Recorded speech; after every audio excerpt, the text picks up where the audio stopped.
Divine Souls. The topic is consequence of karmas. Yesterday we learned that the aim of human life is to receive God's love. All the entertainments of this world, they only please you for a while. They never give you full contentment. Full contentment, full happiness, full love, you can only receive when you find God. To find God, you have to do something. And you are already doing something. Whatever you are doing, they are all your karmas, actions. The word karma, according to a scriptural concept, signifies your actions, your motivation, and your thoughts. Not only physical actions are karmas. Karmas means your motivation, your actions, and your thought. Suppose you are thinking evil for someone, you are doing bad karmas. Suppose you are thinking good for someone, you are doing good karmas. Physical actions in the spiritual government, they have no value. Your motivation has the value. Take for instance, a person is rebuking someone. That can be good action, that can be bad action. But on the face value, it seems bad. Because he is getting angry, annoyed, rebuking.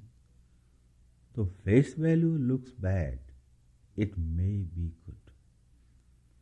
He might be a good father who is giving a lesson to his son. Then he is doing good action.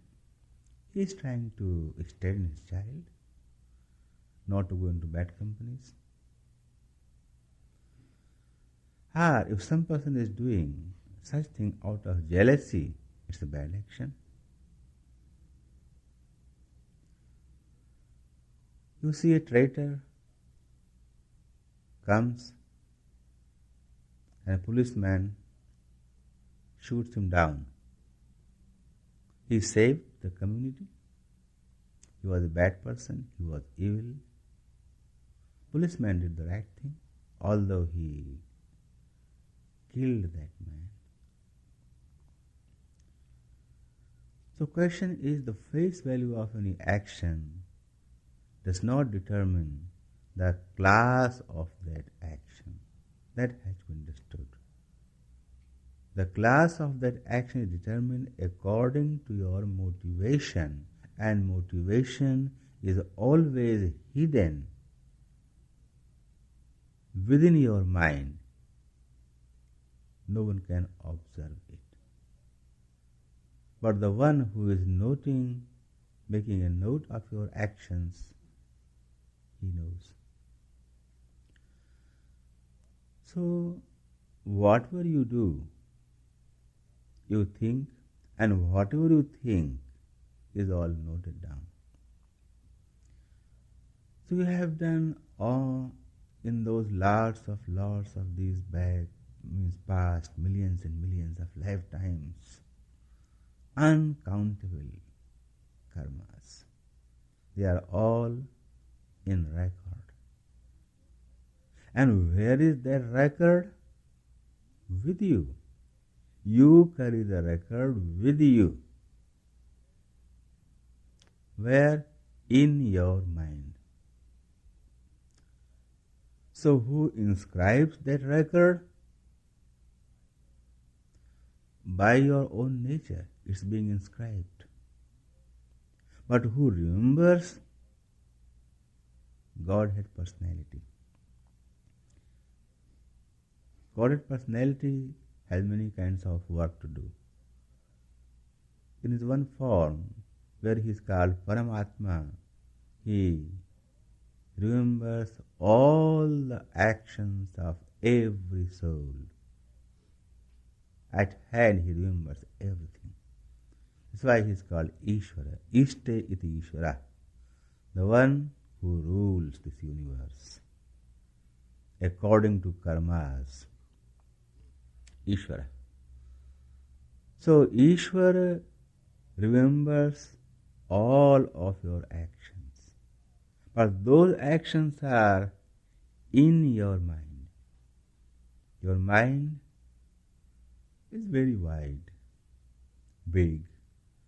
A fraction of your mind, which you call conscious mind, is known to people. There are other parts of mind which are subconscious, unconscious, fully unconscious, with many, many layers. They are unknown to common mind, to a conscious mind. They are unknown. And because they are unknown, they remain unknown. However, all of your actions are inscribed as an imprint in your mind. So, the further actions, for instance, the actions of your present life are very close to your conscious mind, between conscious and subconscious mind. The actions of past life, they are little further, another layer of subconscious mind. Actions of, suppose, 100 million life past might be in your unconscious mind somewhere. You see, it's like micro dot. A big plate of everything, and you make a small micro dot. And if you set those micro dots in a big sheet and make a micro dot of micro dot, and again, if you set those millions of micro dots, and again make again a micro dot of micro dot of micro dot, you can go on multiplying. The question, how subtle can you go? The science, how subtle can it go, is a limit. But your mind has no limit. It can go to unlimited subtleness. Unlimited subtleness. So, according to the unlimited subtleness capacity of your mind that contains the imprint of actions of your uncountable lifetimes.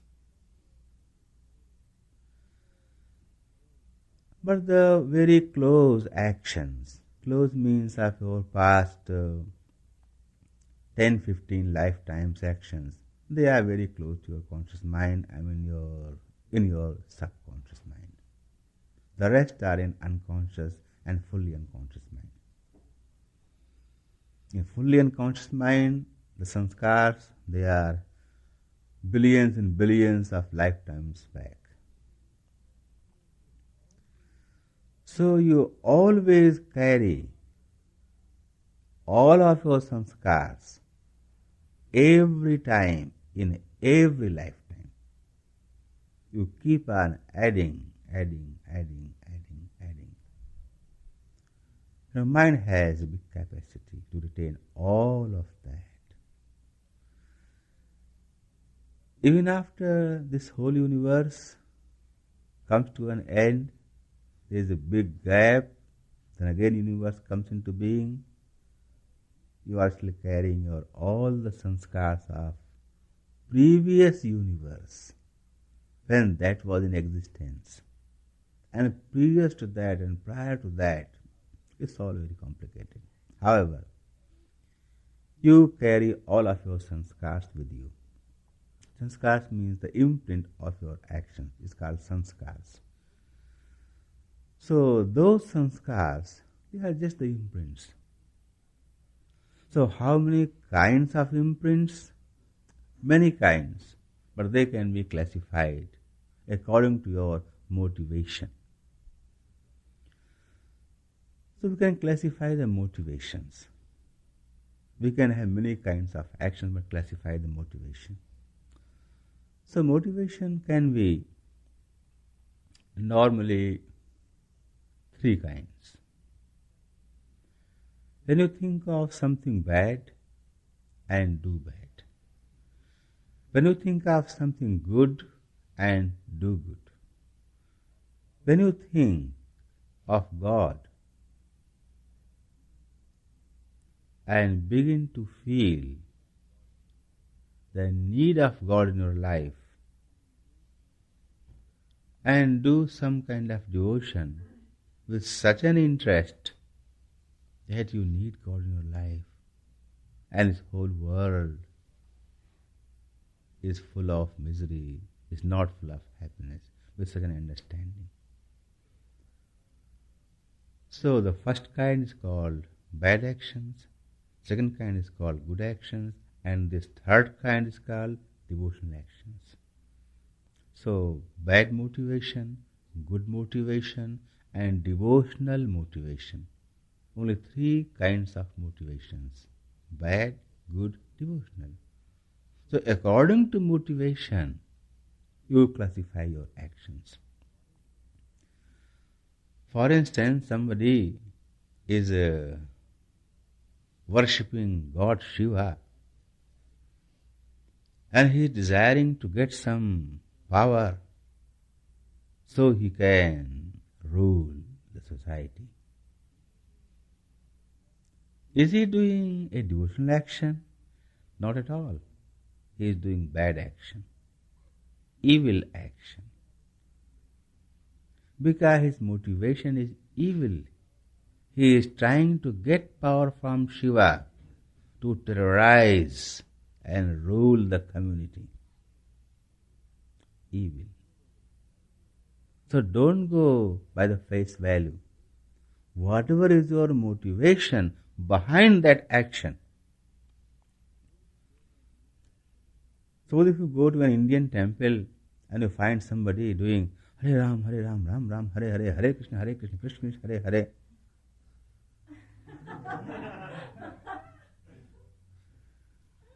What is he doing? He is a perfect hypocrite. He might be showing his vanity with closed eyes and looking if somebody has come or not. So he can close his eyes and try to pose that,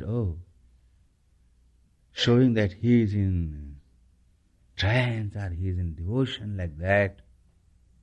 Why is he doing? That is showing his vanity to other people. So if a person is doing any kind of such devotional activities according to the face value, but his motivation is to show it to others. Sometimes he close his eyes, sometimes open his eyes, sometimes closing his eyes. For showing to others. What is called? It's neither good nor bad. Neutral. Taking God's name cannot be bad. And his motivation is not that evil. He's just showing his vanity. So all of his actions are in vain. They are neither devotion, they are neither good, they are neither bad. Neutral. So there are some more neutral actions also. For instance, you are doing your job in your office. You simply have motivation to earn your pay, that's all. So all of those actions you do at your work, neutral actions. They have no direct good or bad motivation. using your facilities, dressing up, driving car, it's all neutral actions. So there are lots of neutral actions also. I am talking of those actions which give you consequence. Neutral actions will not give you any consequence. They are neutral. Although they are also recorded. Your every thought is being recorded. Every thought of every fraction of a moment. But neutral actions have no consequence at all. Bad actions have bad consequence. Good actions have good consequence. Devotional actions have devotional consequence. And when I say actions, I mean motivation. With good motivation, good actions. With bad motivation, bad actions. With devotional motivation, devotional actions. So three are main. We all know what are good or what are bad. Whatever you feel bad in the world, they are bad for you. Whenever you feel pleased in the world, they are good things for you. So good actions give you worldly happiness in worldly sense. Bad actions give you worldly misery and pain, physical and mental. Devotional actions, they do not give you worldly pain or pleasure. They give you devotional experiences. They develop your affinity for Krishna. Because you wanted affinity. Now, one more thing. All those good and bad motivated actions, their consequence is received in the next life. You do such actions in this life and receive in the next life. Just like you have done in past life, and now you are receiving in this life, which you call your luck or fate or destiny. So your luck, fate and destiny, it is your past collection of actions with good and bad motivation. But devotional action, they fructify simultaneously, instantly, immediately. You think of loving God and He is omnipresent. He received your message and immediately transferred His grace into your heart. So devotional actions, they are simultaneously rewarded. Now these devotional actions, I must clarify, they have only one motivation: to receive the vision of Krishna, to receive the love of Krishna, to be one with Krishna in His divine abode, to love Krishna, this kind of thing. When I say Krishna, I mean if you are worshipping Ram or Vishnu or any God, you can think of that in your own mind. But actually, I am giving here a seminar on Krishna devotion. So, for a Krishna devotee, he has only one ambition: how to find Radha Krishna, how to be in his abode. When will he have the vision of Radha Krishna? So this kind of motivation has no worldly ambition, no worldly desire from Krishna. He wants Krishna from Krishna, he wants Radha from Krishna, he wants Krishna from Radha. That is all. So without any worldly motivation, just you must have divine motivation.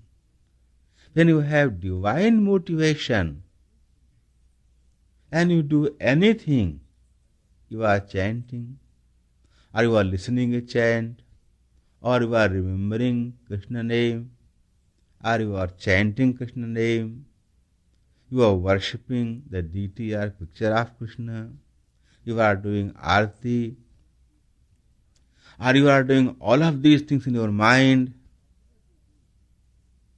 Whatever you do, it is all devotion and devotional action. Because they all have one single motivation, how to find Radha Krishna. So motivation is to find Radha Krishna. With that motivation, whatever devotional actions you do, it is all devotional action. So devotional actions develop devotional qualities. And devotional qualities you already have to some extent in your heart. They are developed and stimulated. That's why I said you receive the consequence of your devotional actions instantly. There's no time gap between your action and the consequence. They are simultaneous. So there are three kinds of actions. Suppose a person is doing devotion for any reason. Suppose he fails to find Krishna in his lifetime and he expires. Before expiry, before leaving this earth, he thought, oh Krishna, I didn't reach you. He died. He takes again a final situation, a birth in a final situation. Shuchinam Shimatangehe Yoga Bhrashtu Vijayate. Gita says, Shuchinam Gehe Yoga Bhrashta Abhijayate. His next birth would be much better. He would be born in a devotee family. And from his very childhood, he will learn Krishna devotion, our devotion to God.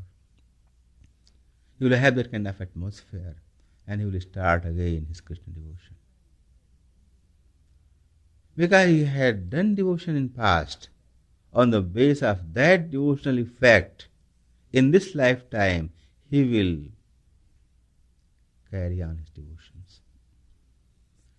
You should not think that if you start devotion and you die, then again you have to start. It's not like that.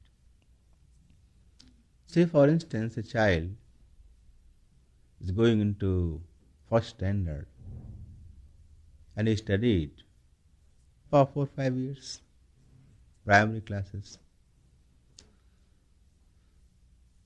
Suppose his parents,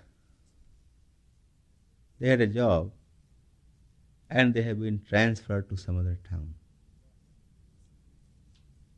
The boy had to live with them. When he goes to another town, he should not start from first standard. Whatever he has passed, the degrees, the classes in previous town, from onward he will start in the another town. Suppose he has passed 10 standard in one town and he was transferred to another town. His family was transferred. In another town, in another school, you start from 11th class.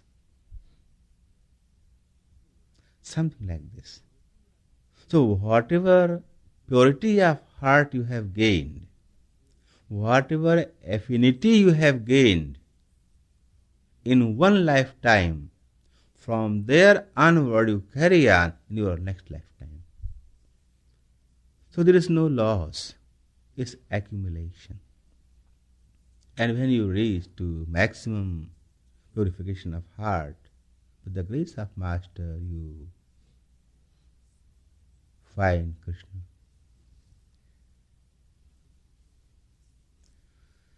In this way, we see that good and bad actions and devotional actions, they have no similarity. Your actions, good and bad, they give you the result and they finish. But devotional actions, they don't finish because they are not actions in technical terms. They are the purification levels of your heart. So according to your purification level, you carry on your devotions life after life. I mean, if a devotee falls back into the world and his level drops, that's another story. But whatever was his level of consciousness in divine love before death, in the next life he will carry on from that point onward. So whatever he was before death, he will be better after that. A devotee. But a good and bad person, he also carries on. Suppose he was a bad person in past life. Accordingly, he received bad association in the present life and he became more bad. He goes on falling. The question is, whatever you are before your death, before your death means, actually it's very difficult to determine the time of death. What happens when a person dies? Doctors, when they say pulse stopped, heart stopped, brain function stopped, he is declared dead. After brain functions stop. But he is not dead. Still, his soul is within his body. It takes within from half an hour to about 2 hours more to be fully dead. So he is in a perfect stillness state. His mind has stopped functioning. But he takes some time to get out of body, that soul.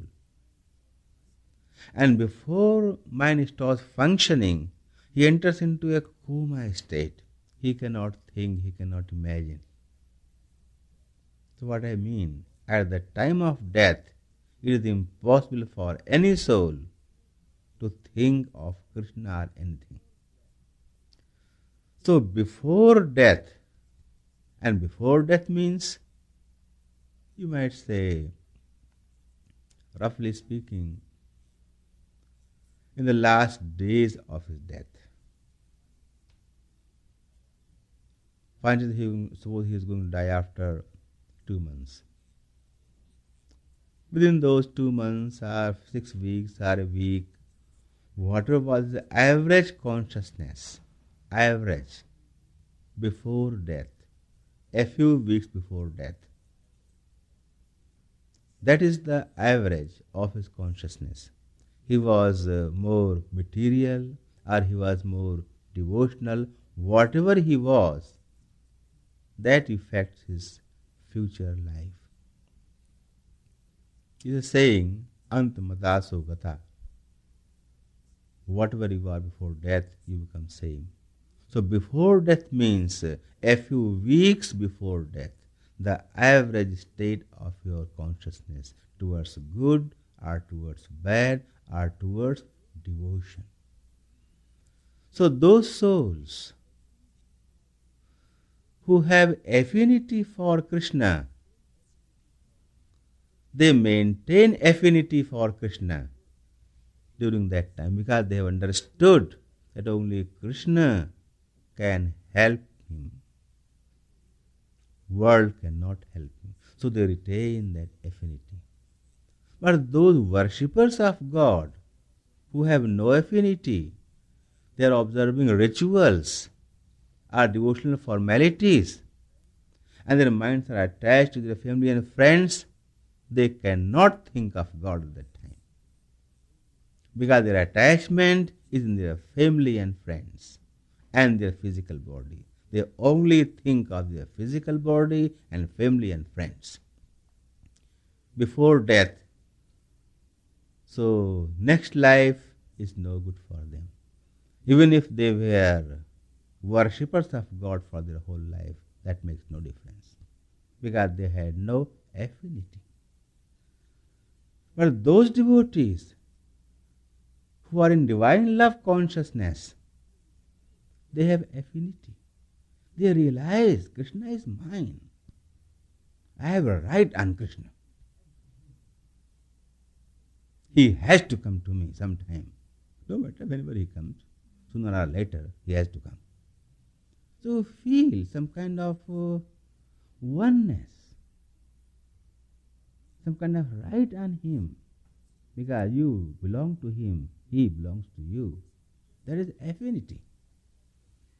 So actually, a divine love consciousness who has this kind of consciousness in his mind, that kind of devotee, he does not worship God, because God is almighty.